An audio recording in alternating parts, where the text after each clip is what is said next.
Hi అండి, అందరికీ నమస్తే. రేపే ఎంతో శక్తివంతమైన మాఘ అమావాస్య. ఈ అమావాస్య తిథి గురించి తెలుసుకుందాం. 2025 ఫిబ్రవరి 27వ తారీఖు గురువారం ఉదయం 8 గంటల 55 నిమిషాలకు ప్రారంభమై శుక్రవారం ఫిబ్రవరి 28వ తారీఖున ఉదయం 6 గంటల 14 నిమిషాలకు ముగుస్తుంది. ఇదండి తిథి వివరాలైతే. ఇప్పుడు మనం అమావాస్య గురించి తెలుసుకుందాం. ముందుగా మన ఛానల్ కొత్తగా చూసేవారంటే కానీ ఛానల్ సబ్స్క్రైబ్ చేసుకొని ఛానల్లోకి వెళ్ళి వీడియోస్ చూడండి. ఎలా ఉన్నాయి ఏంటి అనేది కామెంట్ చేయండి. రేపే శక్తివంతమైన మాఘ అమావాస్య. ఇలా చేశారంటే కానీ మీకున్న దోషాలన్నీ కూడా తొలగిపోయి ఆయురారోగ్యాలతో నివసిస్తారు, జీవిస్తారు. మామూలుగానే అమావాస్య అంటేనే శక్తివంతమైన అమావాస్య అని అందరూ అంటూ ఉంటారు. అందులోనూ మాఘ అమావాస్య మరింత శక్తివంతమైన రోజు కాబట్టి మాఘమాసంలో వచ్చే అమావాస్యకు ఒక ప్రత్యేకత ఉంటుందట. ఈ అమావాస్యలోనే సూర్యుడు ఆవిర్భవించాడని అంటారు. మాఘము అంటే అన్ని పాపాలు పోగొట్టే మాఘమని అర్థం. కాబట్టి అన్ని పాపాలు పోగొట్టుకోవటానికి సూర్యుడికి సంబంధించిన కొన్ని ప్రత్యేకమైన విధి విధానాలు పాటించాలి. మాఘ అమావాస్య రోజు సూర్యుడికి సంబంధించిన కొన్ని విధులను పాటిస్తే పితృదోషాలు, పితృశాపాలు తొలగిపోతాయని ప్రముఖ జ్యోతిష్యులు చెబుతున్నారు. అవి ఏంటివని ఇప్పుడు మనం తెలుసుకుందాం. ముందుగా ప్రత్యేకమైన దీపం గురించి తెలుసుకుందాం. మాఘ అమావాస్య రోజు తప్పకుండా రావి చెట్టు దగ్గర ప్రత్యేకమైన దీపాన్ని వెలిగించాలట. దాన్ని పితృదీపం లేదా ద్వాదశ ఆదిత్య దీపం అనే పేరుతో పిలుస్తారట. మాఘ అమావాస్య రోజు రావి చెట్టు దగ్గర పెద్ద మట్టి ప్రమిదలో ఆవాల నూనె పోసి 2 వత్తులు కలిపి ఒక వత్తిగా చేయాలి. అలాంటి వత్తులు 12 విడిగా వేసి దీపాన్ని వెలిగించాలట. ఈ దీపం వెలిగించి రావి చెట్టు చుట్టూ 12 ప్రదక్షిణాలు కూడా చేసుకోవాలట. అమావాస్య సూర్యుడు ఆవిర్భవించిన రోజు కాబట్టి మాఘ అమావాస్య రోజు వెలిగించే ఈ దీపానికి కూడా విశేష ఫలితం లభిస్తుందట. మాఘ అమావాస్య రోజున నువ్వులు, బెల్లం కలిపి తయారు చేసుకొని ఆ పదార్థాలను ఎవరికైనా పంచిపెట్టాలట. ఇలా చేస్తే జాతకంలో ఉన్న దోషాలన్నీ కూడా తొలగిపోతాయని చెబుతున్నారు. ఇంకా నువ్వులు, బెల్లం కలిపి ఎర్రటి వస్త్రంలో మూట కట్టి దేవాలయ ప్రాంగణంలో బ్రాహ్మణుడికి దానం ఇచ్చినా కూడా శుభం జరుగుతుందని చెబుతున్నారు. మాఘ అమావాస్య రోజు పాదరక్షకులు, గొడుగు దానం ఇచ్చినా మంచి జరుగుతుందట. ఈ రోజున గ్రామదేవతల ఆలయ దర్శనం విశేషమైన శుభ ఫలితాలను కలిగిస్తుందట. గ్రామదేవతలకు నిమ్మకాయల దండ సమర్పించాలట. అలాగే నిమ్మకాయ దీపాలు వెలిగించుకోవాలి. అమ్మవారికి పులిహోర నైవేద్యం సమర్పించి అందరికీ పంచిపెడితే చాలా మంచిదట. ఇలా చేస్తే శత్రుబాధలు, దృష్టి దోషాల నుంచి సులభంగా బయటపడవచ్చట. ఈ రోజున నరసింహస్వామి ఆలయ దర్శనం కూడా చేసిన విశేషమైన శుభ ఫలితాలను సిద్ధింపజేసుకోవచ్చని పండితులు చెబుతున్నారు. మాఘ పౌర్ణమికి సముద్ర స్నానం చేయడం వీలు కాని వాళ్ళు ఎవరైనా సరే ఈ మాఘ అమావాస్య రోజు సముద్ర స్నానం చేస్తే చాలా మంచిదని చెబుతున్నారు. దీని వలన శత్రుబాధలు, దృష్టి దోషాల నుంచి సులభంగా బయటపడవచ్చట. ఈ రోజున కాళికా అమ్మవారి ఆలయ దర్శనం చేసుకోవాలట. అమ్మవారికి 108 నిమ్మకాయల దండను సమర్పిస్తే మంచి జరుగుతుందట. ఇప్పుడు మనం సూర్య ఆలయం గురించి తెలుసుకుందాం. మాఘ అమావాస్య రోజు సూర్యుడి ఆలయ దర్శనం కూడా విశేషమైన శుభ ఫలితాలను కలిగిస్తుంది. మాఘమాసం విష్ణువుకి, సూర్యుడికి చాలా ప్రీతికరం.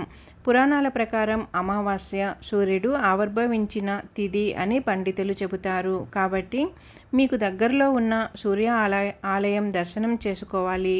అయితే సూర్యుడి ఆలయం మనకి దగ్గరలో చాలా అరుదుగా ఉంటుంది. కాబట్టి అలాంటప్పుడు ఏ ఆలయంలోనైనా సరే సూర్యుడి ఉప ఆలయం ఉన్నట్లయితే దాని చుట్టూ 12 ప్రదక్షిణాలు చేసుకోవాలి. ప్రదక్షిణాలు చేసే సమయంలో మిత్ర, రవి, ఖగ, సూర్య, భాను, పుష, హిరణ్య, గర్భ, మరీచి, ఆదిత్య, సవిత్రు, అర్క, భాస్కరేభ్యో నమః అంటూ ఈ 12 నామాలను కూడా చెప్పుకొని సూర్యుడి ఉప ఆలయం చుట్టూ 12 ప్రదక్షిణాలు చేసుకోవాలట. ఇలా చేయడం వలన సూర్యుడికి అనుగ్రహం కలగడంతో పాటు పితృదోషాల నుంచి కూడా సులభంగా బయటపడవచ్చని పండితులు చెబుతున్నారు. అలాగే మాఘ అమావాస్య నాడు ప్రజలు మౌనం ఎందుకు పాటిస్తారో కూడా ఇప్పుడు మనం తెలుసుకుందాం. మాఘ అమావాస్య నాడు చాలామంది భక్తులు స్వీయ ప్రతిబింబం మరియు ఆధ్యాత్మిక వృద్ధిని పెంపొందించుకోవటానికి మౌనవ్రతం అని పిలువబడే నిశ్శబ్దాన్ని పాటిస్తారట. ఈ అభ్యాసం వ్యక్తులు తమ అంతరంగంతో కనెక్ట్ అవ్వడానికి మరియు శక్తిని ఆదా చేసుకోవటానికి సహాయపడుతుందని చెబుతున్నారు. ఇకపోతే మాఘ అమావాస్య నాడు ఎలాంటి పూజ కూడా చేసుకోవచ్చో తెలుసుకుందాము.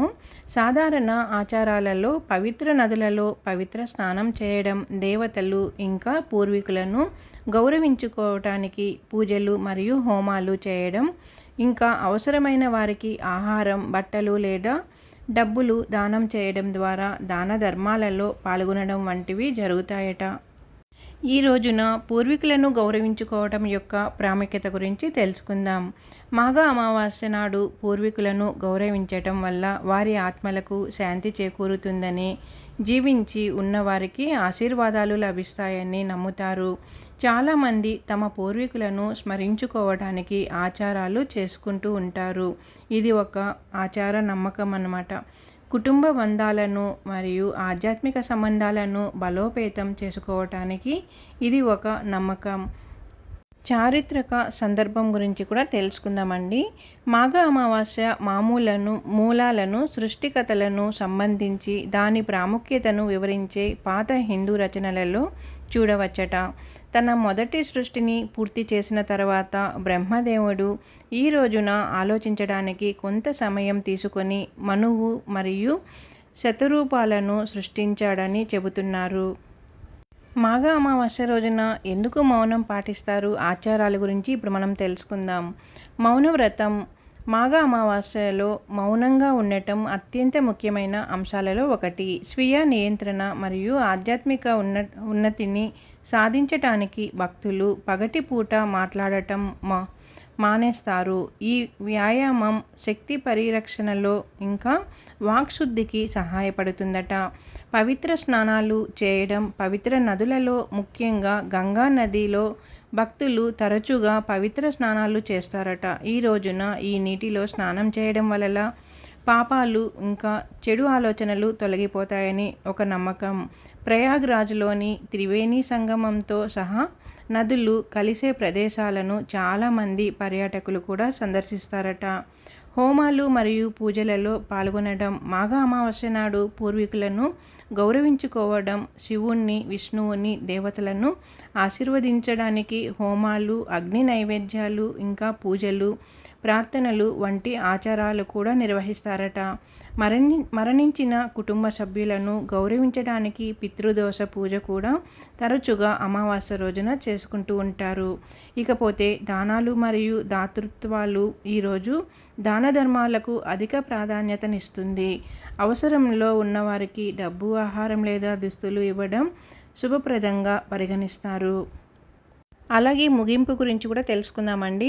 మాఘ అమావాస్య అనేది ధ్యానం, దానం మరియు ఒకరి వారసత్వంతో అనుబంధాన్ని ప్రోత్సహించే లక్ష్యంతో కూడిన ఒక ముఖ్యమైన ఆధ్యాత్మిక కార్యక్రమం. ఇది క్యాలెండర్లో కేవలం ఒక రోజు కంటే ఎక్కువ వారి మనసులను మరియు ఆత్మలను శుద్ధి చేసుకోవటానికి అనుచరులను పూజలు చేస్తారు, పవిత్ర స్నానాలు చేస్తూ ఉంటారు, మౌనవ్రతం వంటి ఆచారాలను కూడా ఆచరిస్తారు, దయగల పనులన్నీ కూడా చేస్తూ ఉంటారు, అంటే దాన ధర్మాలు కూడా చేస్తూ ఉంటారు.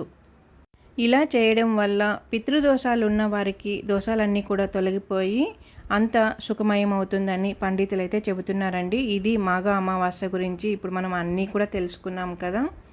ఈ వీడియో కానీ మీకు నచ్చినట్లయితే ఛానల్ సబ్స్క్రైబ్ చేసుకొని లైక్ ఇవ్వండి, అలాగే కామెంట్ చేయండి.